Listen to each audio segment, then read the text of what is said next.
뉴스 코멘터리 막점 막후입니다. 구독, 좋아요, 알림 설정 부탁드려요. 자, 코로나19 확진자가 좀처럼 줄지 않고 있습니다. 코로나19 장기화로 누구보다 힘든 이들이 아마 소상공인들이 아닐까 생각이 드는데요. 이런 가운데 오세훈 시장이 상생 방역을 꺼내 들었는데, 하지만 방역 당국은 자칫 4차 대유행에 기름을 부을 수 있다, 이런 우려를 표하고 있는데요. 민생과 방역이라는 두 마리 토끼를 동시에 잡을 수 있는 상생 방역으로 패러다임을 바꾸어 나가겠습니다. 자가진단 키트를 일반적으로 사용할 수 있도록 승인을 해달라. 자가검사 키트를 하기에는 민감도에 문제가 있기 때문에 저희가 쓰고 있는 PCR 검사법보다는 정확도가 떨어지는 유흥시설에서는 마스크를 쓰기가 어렵고, 유흥시설에 대한 집합 금지 등의 강화된 방역 조치를 시행합니다. 이 백신 확보와 관련해서는 우리 경기도라도 독자적으로 좀 도입해서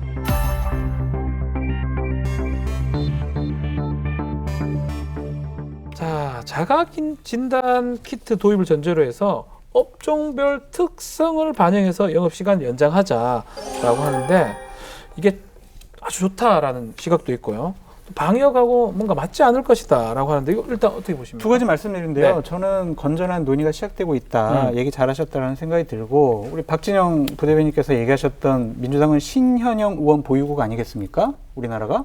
근데 신현영 의원이 자가진단 키트 이거 빨리 도입해야 된다고 얘기하셨어요. 네. 그래서 민주당 내에서도 먼저 제기했던 부분이고, 한번 해봤으면 좋겠어요. 어느 특정한 구역을 정해놓고 네. 어떠한 효과가 있는지, 부작용이 있는지, 이거는 그냥 방역에 혼란만 주는 거야, 너 그런 소리 하지 마 라고 그냥 매도할 게 아니라 시범적으로 한 지역을 운영해봤으면 좋겠다는 생각이 들고, 영업시간 제한도 다시 생각해봤으면 좋겠어요. 제가 저번 주에 대구에 갔다 왔는데 네.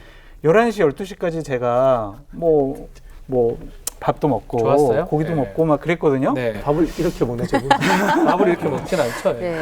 대구 지역이 그렇게 영업 제한 시간을 다 풀어놨는데도 확진자가 확 늘어나지는 않잖아요. 관리가 되고 있잖아요. 그럼 네. 왜 그럴까라는 거를 우리가 평가를 해봐야지. 안 돼, 10시까지 무조건 영업. 그럼 소상공인들 어떡합니까? 손실보상 해줄 겁니까? 못 하잖아요. 그러니까 이 부분은 논의를 해야 된다라고 말씀드립니다. 저도 저런 방향에 대해서 이제 동의를 합니다. 네. 그리고 이제 저도 늘 이제 분권형 방역을 주장을 했었는데요. 네. 다만 서울은 아닙니다. 서울, 경기, 인천은 하시면 안 됩니다. 그게 왜냐면요, 이게 폐쇄적 공간으로서의 지자체, 광역단위, 제주도, 네. 대구 이런 데 가능할 수 있습니다. 네. 근데 우리 흔히 하는 수도권은 전국으로서 열려있는 그 지자체고 도시이기 때문에 여기에서는 자칫하게 된다면 이것에 대해서 통제라든가 이 관리가 굉장히 힘들어질 수 있다. 뭐 이런 상황으로서 저는 흔히 하는 이제 서울, 경기, 인천 같은 길 위에 있는 그 이제 네트워크형 지자체들은 이런 것들 하는 데 대해서 굉장히 좀 조심해야 된다. 그런 생각입니다. 이 쟁점이 되는 것 중 하나가 자가 진단 키트 도입 이야기입니다. 이 오세훈 시장 같은 경우는 이 자가 진단 키트 도입이 민생과 방역 이 두 마리 토끼를 동시에 잡을 수 있는 중요한 정책적 수단이다라고 주장을 하고 있는데, 전문가들은 어떻게 보고 있는 상황입니까? 이게 한국에서 확진자 늘어나면서 자가검사 키트 얘기가 많이 나왔어요. 오세훈 네. 시장이 이제 불을 붙인 거죠. 근데 이게 확실히 장단점이 분명해서 그런지 전문가 의견도 나뉘더라고요. 간단한 절차로 빨리 확인할 수 있는 거는 최고의 장점이죠. 그래서 이제 미국이나 뭐 독일, 영국에서는 마트에서도 살 수 있다고 하잖아요. 네. 그래서 이제 국내 전문가분들 중에서 WHO 승인 기준의 제품이면 판매할 만하다, 정확성이 떨어지는 건 맞는데 누구나 쉽게 사용할 수 있고 무증상 감염도 걸러낼 수 있으니까 무분별하게 사용하지 말고, 뭐 예를 들면 주기적 검사가 필요한 집단 생활하는 곳 같은 데는 보완적으로 사용할 만하다. 또 반대로 이게 정확도가 너무 떨어지기 때문에 안 된다. 가짜 음성이나 가짜 양성 뭐 이런 거 어떻게 할 거냐. 그리고 최악의 경우에 사실 뭐 코로나19 이제 양성인 사람이 음성인 줄 알고 돌아다닐 수도 있잖아요. 네. 그래서 좀 찬반이 확실히 나뉘어서 논란이 너무 거세지니까 이제 오세훈 시장이 약간 접고 뭐 종교시설이나 학교에서 먼저 해보겠다라고 했는데, 또 다시 이제 교육부랑 서울시 갈등으로까지 확전되고 있는 상황입니다. 자, 이런 얘기를 꼭 해봐야 될 것 같아요. 뭐 4차 유행 가능성도 점쳐지고 있는 상황인데, 좀 전에 말했던 서울, 인천, 경기, 수도권은 서울만 시행한다고 될 일이 아니거든요. 왜냐하면 저도 경기도에 다 경기도가 아닙니까? 경기도? 경기도. 경기도. 경기도입니다. 이재명. 경기지사를 말하는 거죠? 네. 예. 좀 쏠림 현상을 좀 느낌은 나는데 재난소득 한번 더 달라는 소리. 전달하는 것 같기도 하고 서울만 하나에서 될 일이 아니라는 생각이 좀 들거든요. 저는 이제 오세훈 시장님이나 또는 그 이재명 지사님께서 하시는 말씀에 대해서 이해가 되는 측면이 분명히 있습니다. 이 행정을 해보면요. 중앙부처 공무원들이 더 느려요. 더 느리고 현장까지 오는데 결정 기구도 더 길고요. 더 답답합니다. 근데 이제 광역지자체나 기초지자체 가면은 빠릿빠릿하게 움직여요. 공직자들 현장에 바로바로 가고 하는데 이 답답함이 존재하는 건데 근데 이 방역 문제라고 하는 것만큼은 이 국가 방역 시스템이라는 것을 건너뛰기가 쉽지 않지 않습니까? 당장 뭐 코로나 이제 백신 문제라든 이런 부분에서 국가 검증을 받아야 되는 측면이 존재하고 있는 거고요. 영업시간 문제도 재산권의 문제가 같이 결부되어 있기 때문에 지자체가 다 책임질 수 없는 세제상의 문제라든가 사실 우리 시민권적 이론에서도 복잡할 수 있는 겁니다. 그런 측면에서 미국처럼 연방제라든가 이렇게 되지 않은 나라에서 아이디어로 내놓고 협의는 할 수 있지만은 독자적으로 결정하는 것은 저는 정치적 책임도 너무 과대해질 것이고 안정성 문제도 있기 때문에 저는 이런 하나의 의견과 아이디어를 내는 것을 중앙정부와의 협상에 물꼬를 트는 정도로 활용하시는 게 좋다 그런 생각이 듭니다. 네. 그런데 이재명 경기도지사 같은 경우에는 이 경기도에서 독자적으로 이 코로나19 백신 도입을 검토하겠다라고까지 이야기를 했습니다.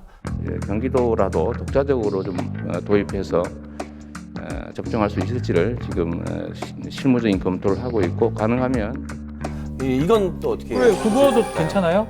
이건 할 수 없는 일이에요. 경기도지사가 할 수 없는 일을 이렇게 하겠다고 하는 것은요. 이거야말로 국민을 선전선동하는 겁니다. 대통령께서 모더나 회장과 통화까지 해서 4천만 명분 주겠다라고 했는데 안 되잖아요.